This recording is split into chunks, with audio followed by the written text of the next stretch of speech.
Yeah, I mean, the only thing about, I think, a lot of first-gen kids can relate to is that I am not in the right career path at all, you know? This is a very male-dominated field, especially the one that I'm in.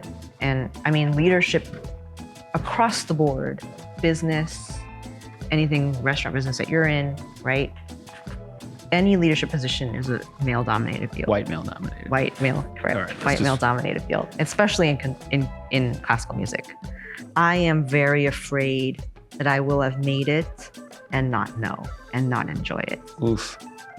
And I think I'm already suffering from that. And people have to remind me all the time, like, there are a lot of people who would love to be in the position where you are, and I still feel like I haven't made it.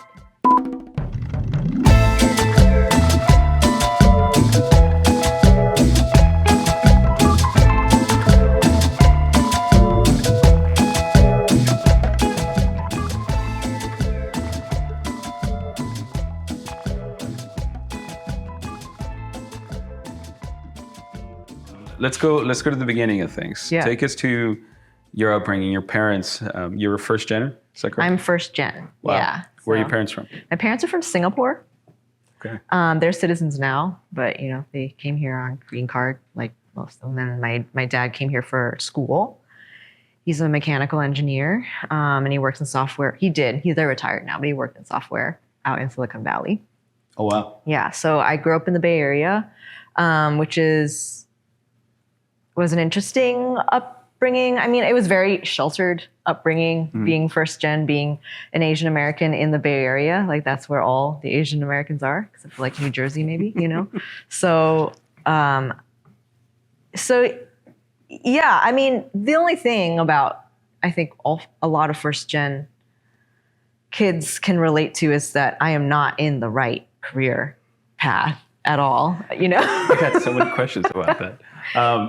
How much has that upbringing, because I'm assuming if your parents are immigrants to this country, especially in that part, right, of the country, they must have been pretty strict with you. Yeah. How much of an influence did that have on the rest of your career?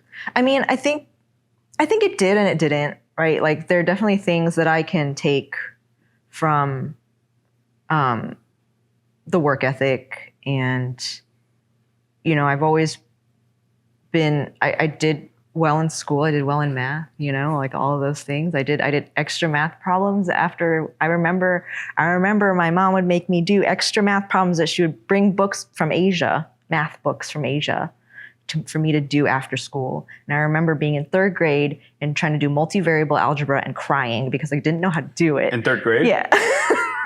That's you know, and just, so I learned grit, right? I think a lot of us learn that. We learn that from our parents because they have it. When you're an immigrant coming to this country, if you want to make it, you have to have that grit. And so I learned that. I mean, there are other things that we, you know, other side effects of being brought up that way, like, you know, things you have to work through, like your self-worth being tied to your success, like not the healthiest thing sometimes. So, but it was all like, I think we'll all agree, the best they could do, the best they could try to give us in terms of values and how to succeed and how to be, and why they came here to give us a chance at more success, you know. So. When did you discover your talent? Late for a musician. Yeah. You know, a lot of musicians a lot of my colleagues have musical families and all of that. I was supposed to be a doctor or an engineer or something, you know, something with math. What was the first thing you played? That I played? Instrument. Oh, instrument. Piano. You know, like all little Asian kids, we play piano or violin or cello when we were 10 or 4 years old. That is quite the turn from where it took you, right? And I don't want to get too far ahead of the story, but you are a horn? I'm a horn player now, Player, so I'm now I'm a conductor, French horn, yeah. Right. Yeah, I'm a conductor now. I don't play very much. I don't have time to play very much anymore, but I learned piano first, which is really great for conductors. I didn't practice as much because, again, I was supposed to be a doctor or a lawyer or an engineer, right? But horn was really important for me because when you're learning piano as a child, it's a solo instrument. And when I started playing horn, I played horn. I joined the band because my parents told me that they met in band. I was like, okay, I'm supposed to join the band. This is what we're supposed to do. So your parents had a little bit, right? Yeah. Like they play a little bit. They just preferred math. Right. Yeah, I guess so. Yeah. I mean, it's just like a thing that it's a thing that Asian kids do, right? Like we do music because it helps math, right? So, which is true. My math was very strong. I don't do much, not anymore. But once I joined the band and started playing in the band, that's when I discovered ensemble music. And that's where my love of conducting that comes from, is from playing with other people. Not necessarily, playing just the music itself, but what we create as a collective. How old were you when you? I'm assuming there was different stages, right? You were, you're like going into high school. You're saying, okay, I'm either going to join the chess club or the astronomy club or the band. Or the band. Yeah, I started playing in middle school. That's when they start you in band, and you choose your instrument. And so it was kind of a given that I would continue that in high school. Yeah. Wow. What were you playing there? Horn. Horn? Yeah, well? horn. And then I was in the jazz band as well. So I played piano a little longer through high school, learned a lot of my music theory there and how to read charts and stuff. I don't do it very well anymore, but... Your family, during high school, you were still living in the Bay? Mm-hmm. What took you so far away for college? Where did you go to college? Yeah, my undergrad's at Carnegie Mellon, which is in Pittsburgh. And I wanted to get a music education, the opportunity is more ample back east. Like right. The cities are closer together, the states are closer together. If you need to get a gig, if you need to be a gigging musician, it's easier on the East Coast. But you had that figured out at that age? When I decided I was going to go into music, and it's not to say that there aren't good music schools on the West Coast, especially now, like UCLA, Colburn, USC, all right. Like great music schools. But when I was going into school, and I knew those were possibilities, but I just knew that there were also, the great orchestras are closer together, right? There's more of them. If you're going to be a gig musician, the towns are closer. Right. It's easier to you got Pittsburgh, you got Philly, and then you and all the towns in between, right? And if you want to go see a great orchestra, you don't have to get on a plane. If you want to go see a different big orchestra, it's a drive, Pittsburgh to Philly or to Cleveland or even to Boston or something like that. It's just it's a more saturated environment. So I decided, and I was like, I should leave and go see what else is out there. You went to Pittsburgh. Yeah. What was that like? Culture shock. Yeah. Now Pittsburgh is one of those great upcoming cities, and they're really developing and maybe gentrifying for better or for worse. But what year was this? This was 2005. I left college. Yeah. So coming from white collar right. Bay Area upbringing, like suburban, sheltered, first gen life, right? And in the Bay Area, like, yeah, we were a minority, but like not by much, right? And then you go to Pittsburgh where it's blue collar, rural, right. The weather is completely different. Everything is football. And that shocked me. And then just to be, when you go to a place like Carnegie Mellon, there's an ample amount of international students, but still it's just when you go outside the school, you're like, this is very different. So it was a little bit of a shock for me. Yeah. How was the food?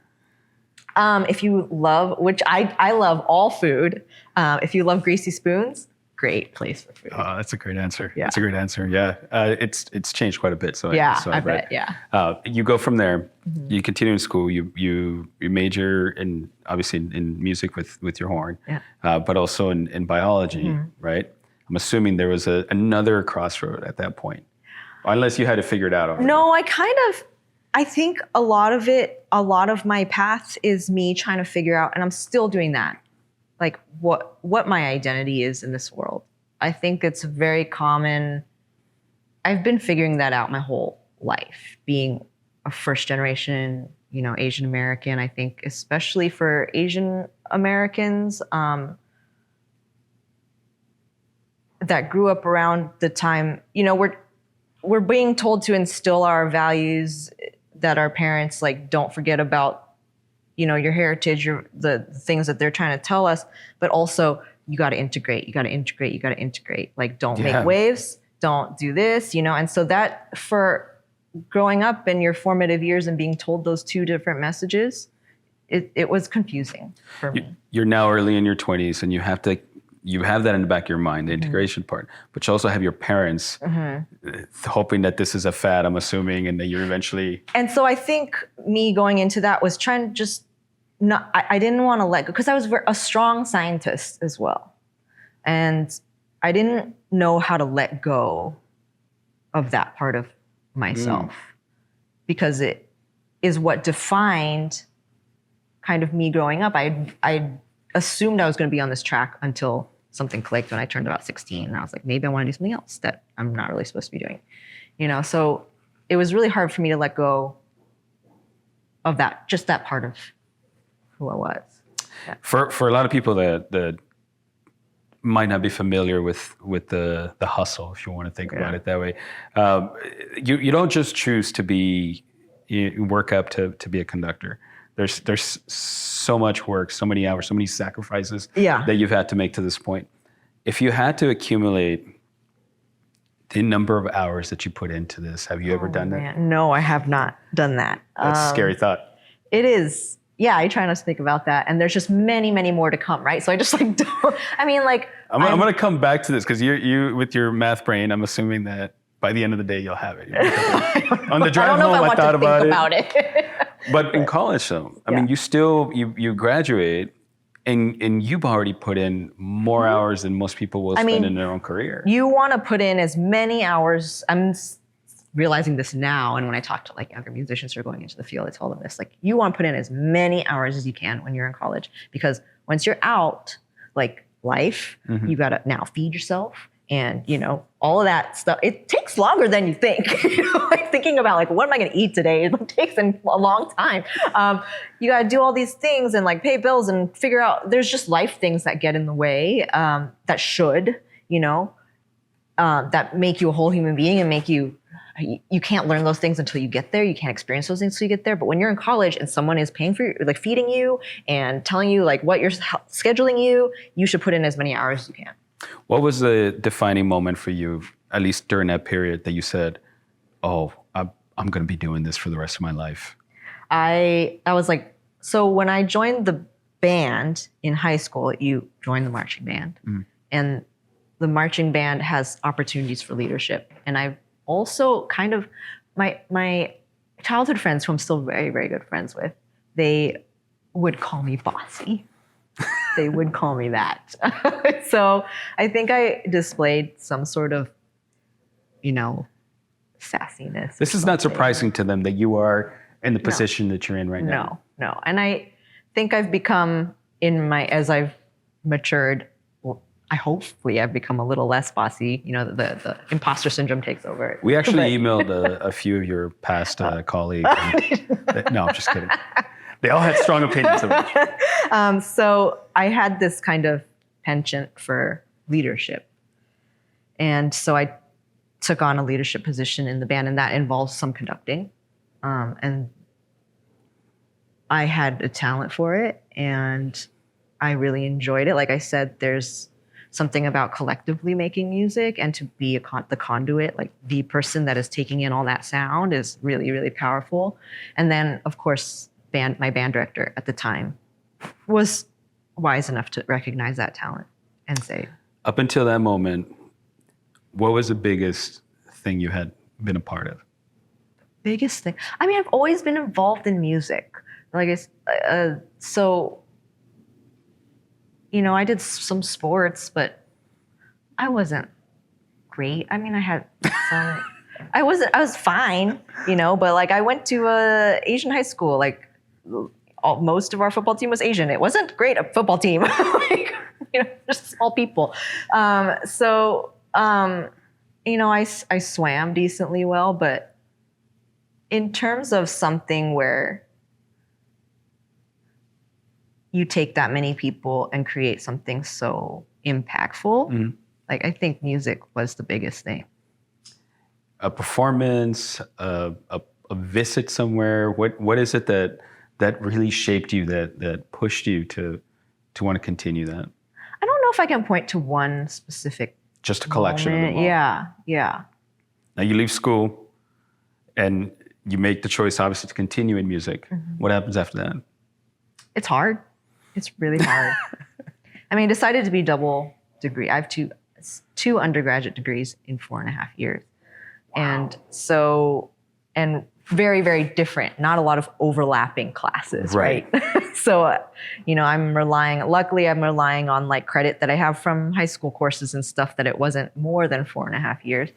But it's really hard when you're supposed to be in orchestra and lab at the same time, and you have to, and so now I'm taking the lab class that starts at like 8 p.m. because orchestra was at, is a 3-hour block from 2 to 5. Are your professors at that moment aware of the crazy schedule that you're keeping? I think my private teacher, that's the person you have the most, the closest relationship with is your private teacher that you take lessons with every week. But like in this term, like the other professors, I don't think they were aware or realized. No, I mean, I had to learn how to write lab reports really quickly. I would just sit down on a Saturday and write the whole lab report, and I know some of my colleagues were taking like weeks to do that. I'm like, I don't have time. I have to be in orchestra. I'm supposed to be practicing 4 or 5 hours a day, so I learned how to be really efficient. Which is important with everything that you do in life. Right. You go from Pittsburgh to Illinois, right? Northwestern University, and that's when you start the conducting study. Conducting, with very few exceptions of a few schools around the country, is a graduate level only degree. So you have to have ensemble and instrumental background in order to go into conducting. So your master's is the first degree you can get in conducting. Wow. Mm-hmm. How many years was that? 2 years in my master's, and then I went and did 2 more years at the Cleveland Institute of Music for just another artist. They call it an artist certificate. This is a very important, I think, part of your story, because it's one thing to you fall into a very small group of people, which is as a minority, a woman and Asian, in your field, right? Not too many of more now. More now. Yeah. But at the time? At the time, it was changing. Like, I'm part of that. I'm like 1.5 generations behind. There's like one generation, like a middle generation, that's like also, you can group us in the same, that we are at the time not at the professional, like top professional level, not many. You just don't see it. Yeah, there was, we'd all talk about Marin Alsop. She was the first. She was the first to have like a top 10 orchestra under her belt as music director. We're talking like the big guys, like New York, Baltimore, Boston, LA, Chicago, those big guys, and she was the first one to do that. There's Joanne Falletta, of course. She didn't quite get the top orchestra the way Marin did, but she's still working in Buffalo, and she's great. I've worked with her. And there were a few, like this week at Oregon Symphony, Dame Jane Glover is coming, and she's been on the scene for a very long time. But was there ever a point where you had a mentor or somebody that you could relate to? Yeah, the reason I thought that I could attain that leadership position in the band in high school in the first place is because my predecessor was also an Asian woman. She was 16, and I was like, of course, like Asian women do that. I don't think I realized it at the time, right? You don't realize it till later. Right. But it's not someone that was like a Marin or a Joanne Falletta. It was like the girl before me who was also 16 years old. How important was it that you didn't know that, though? It was so important that I didn't know that, right? It's so important that I didn't. It didn't faze you. Just be like, of course I can. Of course, that's something that we do. And you look back on it now, I think if had known, like, you would be scared to know that this is not a thing that it's not a very common thing. Right. So I don't know, representation on all levels is important. It wasn't Marin Alsop who inspired me to first conduct. It was this girl who is not a musician anymore. Like, I think she went to school for engineering like I was supposed to. But like, it was that, just to see someone that looks like you, and you don't know at the time that that's what's happening. But What is that like? Is it? I'm assuming it's challenging. yeah, I try not. I mean, luckily because of the way that I was introduced to, like, of course you can do this. Like, I try not to. I don't think about it. I get it. Like sometimes in interactions with people, I like feel like something is just like there's a wall, there's a block, or there's just like a lack of, or a more having to prove myself more. Why do you think that is? This is a very male-dominated field, especially the one that I'm in. And I mean, leadership across the board, business, anything restaurant business that you're in, right? Any leadership position is a male-dominated field. White male-dominated. White male, correct. All right, White male-dominated field, especially in classical music. You know, and I mean, in classical music, I even feel that you may not know this, but I feel even more. There's another added layer that I feel, and that is being an American.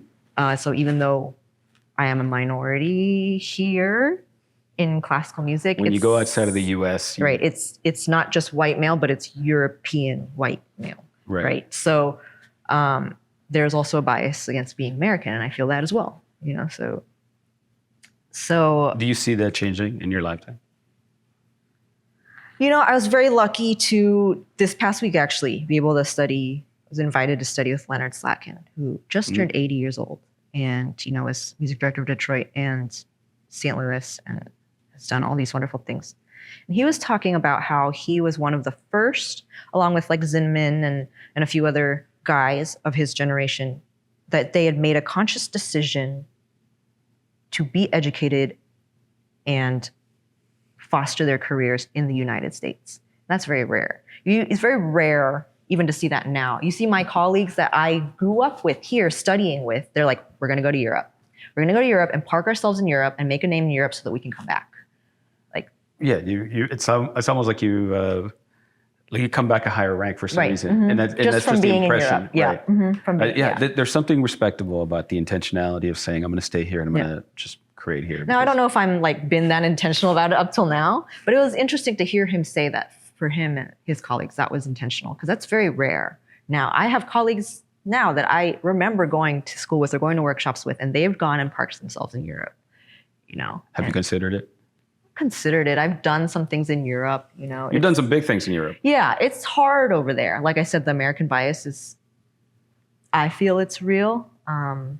You know, I don't know if I'm like putting myself in a box and trying to make excuses for my lack of success over there, but I do feel like it's a little real.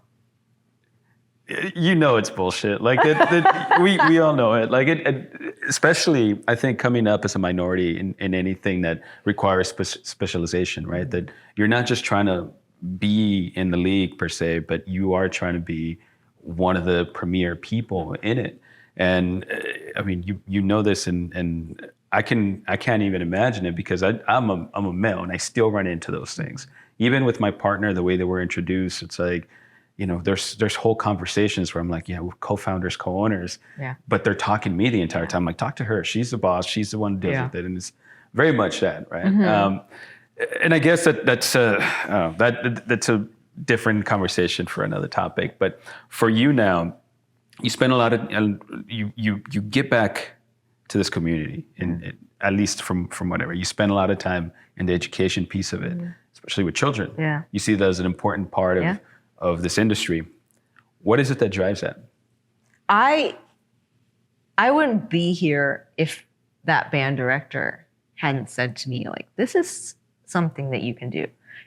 Even though, like, I saw that the girl we talked about, you know, doing the thing, I was like, this is just something that you get involved in, your extracurricular, and you go become an engineer or a doctor or whatever, right? And if it hadn't been for that band director who said, like, you have a talent in this and you can do this, and that, I wouldn't be here. And also, you know, I joined the youth orchestra, which is an extra outside school organization. And because of that, I found love for even like another genre of music. When you're only in band, you don't get to play all the orchestra music. And orchestra music is fabulous. It's amazing, right? And I'm actually, one of the first pieces I played in youth orchestra, I'm conducting in February. Like that's how that piece has stayed with me. What piece is this long? It's Rachmaninoff's Symphonic Dances. Okay. So that piece has stayed with me that long. And so being impressionable at that age and finding like the power, that's what has brought me to my power.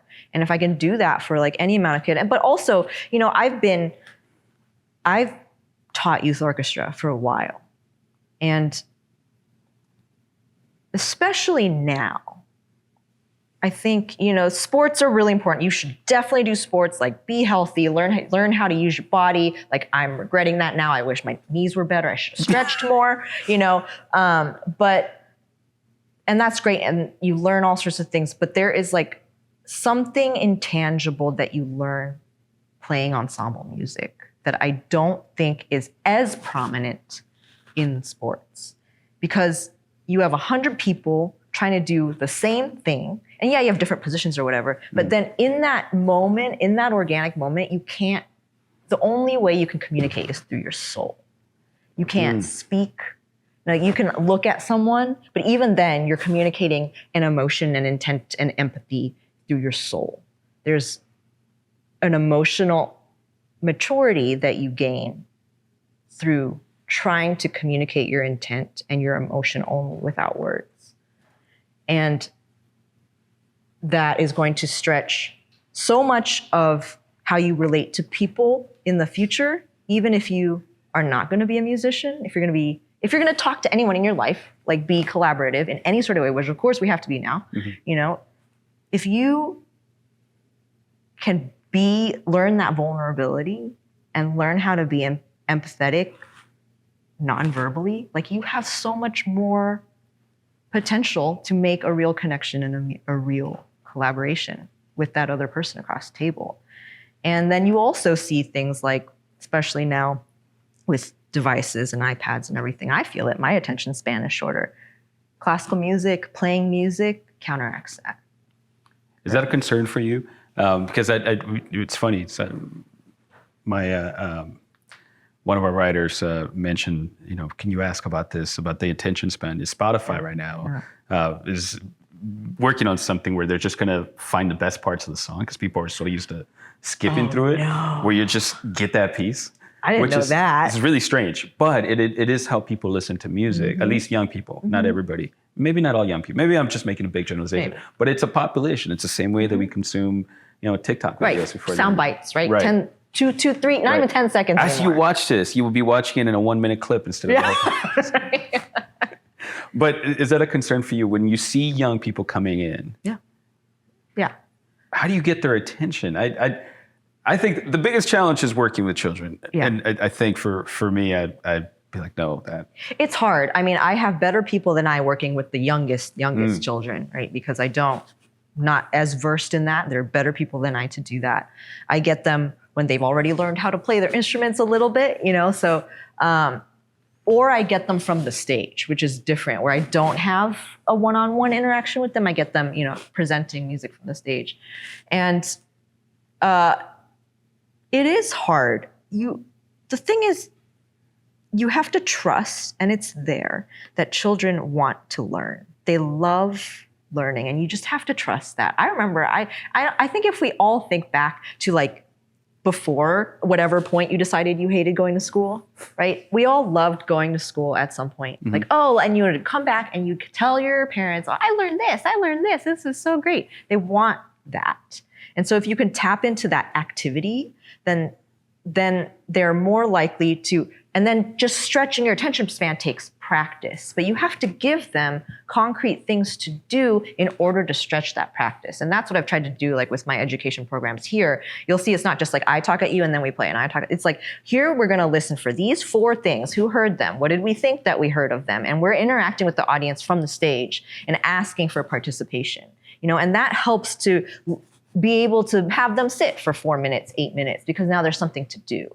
Right? And then now they're also in that process practicing sitting for 4 minutes, 8 minutes, 10 minutes. How are you doing all? Because you're not just doing this, And you're not only the associate conductor here, but you got something else going on as well in North Carolina. So yeah, I have my own orchestra in North Carolina, and then I actually just this year will be the interim music director of the Portland Chamber Orchestra. Wow. So that's kind of the life of conductors. We hold many positions. It's like a seasonal thing. You just go 4 months here, 4 months over. It's like by week. We rehearse in 1 week blocks here. Even the Oregon Symphony as well. Every week is a different week. So everything is like 4 or 5 days condensed into it. So if you see a performance of anything, know that they've rehearsed for like 3-4 days. That's how it works in the industry. Wow. So I'll fly somewhere for a week and do that, and then come back and do something else. When do you sleep? When do I sleep? In between plane rides? I don't sleep while on planes, unfortunately. So I'm just kind of like reserving all my sleep for later. Some days I crash. Some days, you have to give yourself some grace, and you're like, nothing's getting done today. I'm so tired. That's so impressive. I feel like we skipped over some of the great accomplishments, some of the great things that you have done. But out of all those things, which is the one that truly where you said, I made it? I don't know. This is something I also struggle with if we're circling back to, things that we learn from being like first generation children. Is I am very afraid that I will have made it and not know and not enjoy it. Oof. And I think I'm already suffering from that. And people have to remind me all the time, like there are a lot of people who would love to be in the position where you are. And I still feel like I haven't made it. We are always looking for the next thing, looking for like, how can we be better? How can we be better? Which is great.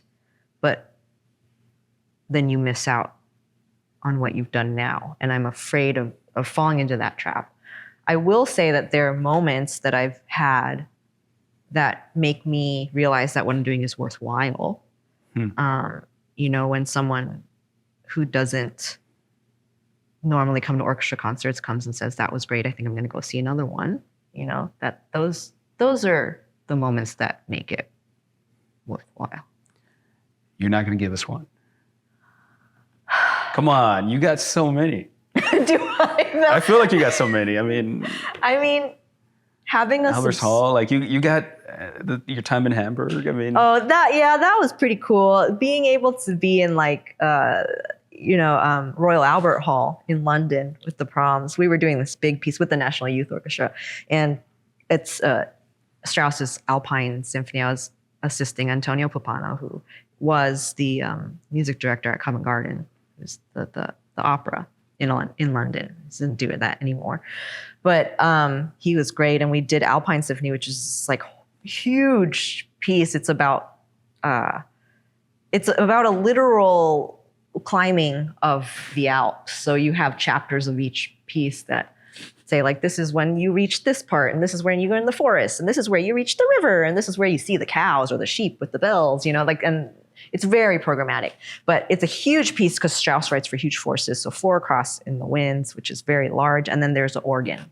There's a huge concert organ in there too. And so doing that in Royal Albert Hall. And then in addition to all the musicians on stage, there is a whole 20-piece offstage brass ensemble. So it's a huge piece. And so when you do a piece like that, the assistant conductor has a lot of, you have to wrangle the offstage people because they can't see the conductor. So you're now trying to so that was cool to be able to conduct in Royal Albert Hall a little bit. And then that tour also, we were in the Concertgebouw in Amsterdam, which is this very famous hall in Amsterdam.